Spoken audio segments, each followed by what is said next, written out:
আলহামদুলিল্লাহ, আমার প্রিয় ভাই বন্ধুরা সবাই কেমন আছেন? যারা প্রতিনিয়ত আমার ভিডিও দেখেন, তো আজকে সবার জন্য আরও একটি নতুন রেসিপি নিয়ে আসলাম। আমরা দেখুন বিয়ে বাড়িতে কত রকমের আইটেমের খাবার মেনু তৈরি করে থাকি। তো আজকে এখান থেকে একটি, সেটা হলো বিফ কোরমা। বিফ কোরমাটা আমরা কীভাবে রান্না করি বিয়ে বাড়িতে, তো ওইটা রেসিপিটি আজকে আপনাদের সাথে শেয়ার করতেছি। প্রথমে গ্রাম 300 পিস গরু কোরমা বাজার থেকে কুড়িয়ে আনছে। তো এক এক করে আমাদের কোরমাগুলো ডালা হচ্ছে। প্রায় আমরা আধা ঘন্টা পানিতে ভিজা দিয়ে রাখবো, যেহেতু এটা সাদা কোরমা হবে, লাল পানি থাকতে পারবে না। আমরা আধা ঘন্টা পরে পানি দিয়ে মাংসগুলো সেঁকে নিব। সেঁকে নেওয়ার পরে একটা পাতিলে দিয়ে দিচ্ছি, দিয়ে এখানে তেজপাতা এবং দেওয়া হয়েছে। তো এক এক করে আজকে আপনাদের সাথে মশলাগুলো আমি শেয়ার করবো।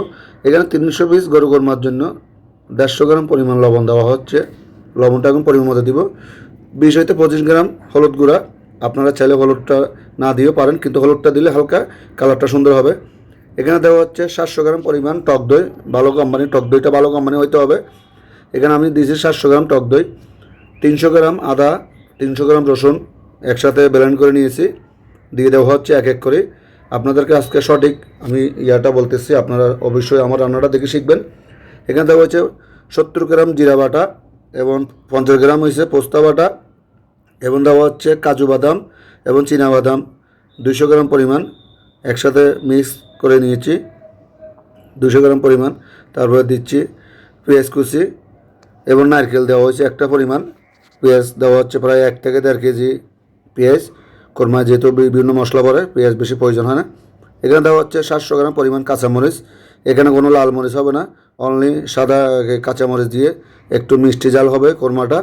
এখানে হোয়াইট পেপার দেওয়া হচ্ছে 50 গ্রাম পরিমাণ, হোয়াইট পেপার অবশ্যই দিতে হবে। এখানে এলাচি, কাবাব চিনি, দারচিনি এবং বিভিন্ন গরম মশলা আমরা পরিমাণ মতো কয়েকটা নিয়েছি। এগুলো আপনারা ধুয়ে এখানে দিয়ে দিবেন, আমি ধুয়ে পানি জড়িয়ে রাখছি। এখানে এক এক করে সম্পূর্ণ মশলাগুলো দেওয়া হচ্ছে। বিয়েবাড়ির কোরমার রেসিপি এটা হলো আমাদের মিক্স মশলা, যেটা আমরা জায়ফল জত্রি সব মিক্স করে আমরা চুরিয়ে গরম করে পাউডার করে নিয়েছি। এখানে দেওয়া হচ্ছে একটু পরিমাণ মতো পানি, পানি বেশি দিব না, যেহেতু মাংস থেকে পানি বের হয়ে যাবে। আমরা এইভাবে ঘি দেওয়া হচ্ছে 1 কেজি পরিমাণ। 1 কেজি আমি কোরমাতে আসলেও ঘি ব্যবহার করি, শুধু আমি তেলটা ব্যবহার করি না। এখন 1 কেজি পরিমাণ মতো ঘি দেওয়া হয়েছে, বাটার অয়েল। আমরা পরে নামিয়ে আর একটু গাওয়াকে দিব।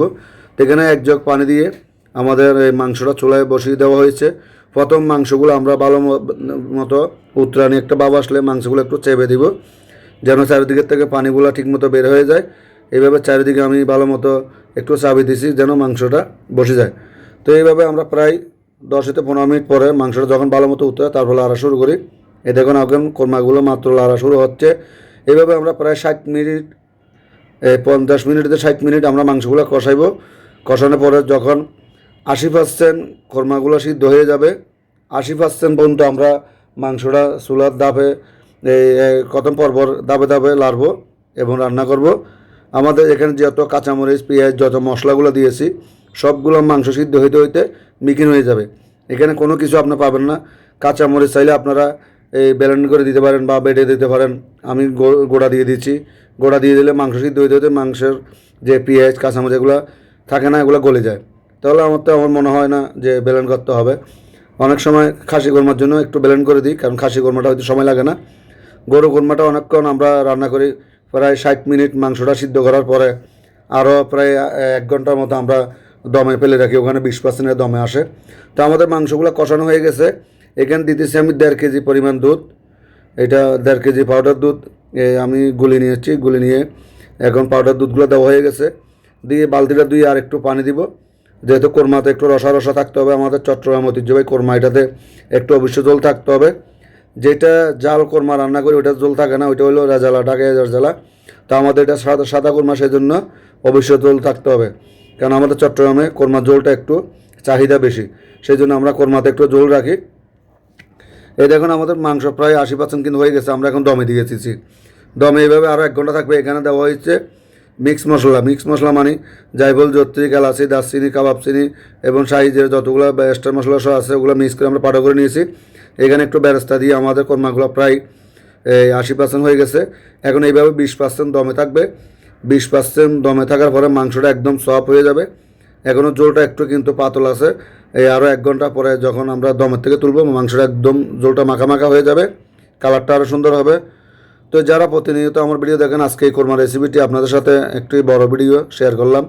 যদি আপনারা আমার ভিডিও ভালো লাগে অবশ্যই টাইমলাইনে শেয়ার করে রেখে দিবেন এবং অন্যজনকে দেখার সুযোগ করে দিবেন। আপনাদের ভালোবাসায় ইনশাল্লাহ আমি সামনে নতুন নতুন রেসিপি নিয়ে আসবো, কারণ একটা রেসিপি তৈরি করতে অনেক সময় লাগে। এই দেখুন, আজকে আমাদের বর এবং জামাইয়ের জন্য একটা খাসির দুরুস তৈরি করেছি। এই খাসির দুরুসটা আপনাদের সাথে রেসিপি শেয়ার করব আরও অন্য এক সময়। তো সবাই ভালো থাকবেন, সুস্থ থাকবেন এবং ফলো দিয়ে পাশে থাকবেন।